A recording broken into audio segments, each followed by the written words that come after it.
মধ্যপ্রাচ্যে উত্তেজনা যখন চরমে, ঠিক তখনই বড় বার্তা দিল রাশিয়া ও চীন। সামরিক সহযোগিতায় ইরানের পাশে প্রকাশ্যে দাঁড়ালো দুই পরাশক্তি।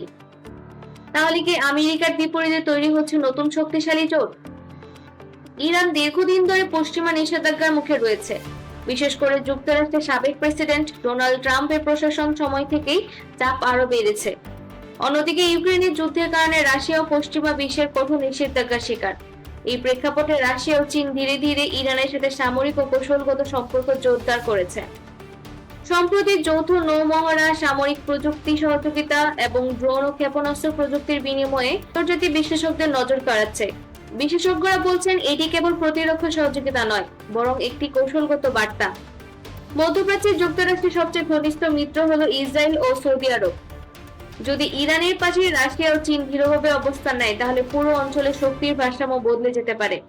চীন ইতোমধ্যে মধ্যপ্রাচ্যে অর্থনৈতিক প্রভাব বাড়িয়ে দিয়েছে তাদের বেল্ট অ্যান্ড রোড উদ্যোগের মাধ্যমে, আর রাশিয়া সামরিক শক্তি ও অস্ত্র রপ্তানির মাধ্যমে প্রভাব বিস্তার করছে। বিশ্লেষকদের মধ্যে এটি একটি মাল্টিপোলার ওয়ার্ল্ড অর্ডার এর ইঙ্গিত, যেখানে এককভাবে সামরিক আমেরিকা আধিপত্য আর আগের মতো শক্তিশালী নাও থাকতে পারে। তবে প্রশ্ন হলো, এটি কি সরাসরি সামরিক জোট, নাকি কেবল কৌশলগত চাপ তৈরির অংশ? এখন পর্যন্ত কোনো আনুষ্ঠানিক প্রতিরক্ষা চুক্তি ঘোষণা হয়নি, কিন্তু সামরিক মহড়া ও প্রযুক্তি সহযোগিতা স্পষ্টভাবে ইঙ্গিত দিচ্ছে ভবিষ্যতে বড় ধরনের জোট গঠনের সম্ভাবনা উড়িয়ে দেওয়া যাচ্ছে না। মধ্যপ্রাচ্যে কি শুরু হতে যাচ্ছে নতুন কোনো শক্তির খেলা?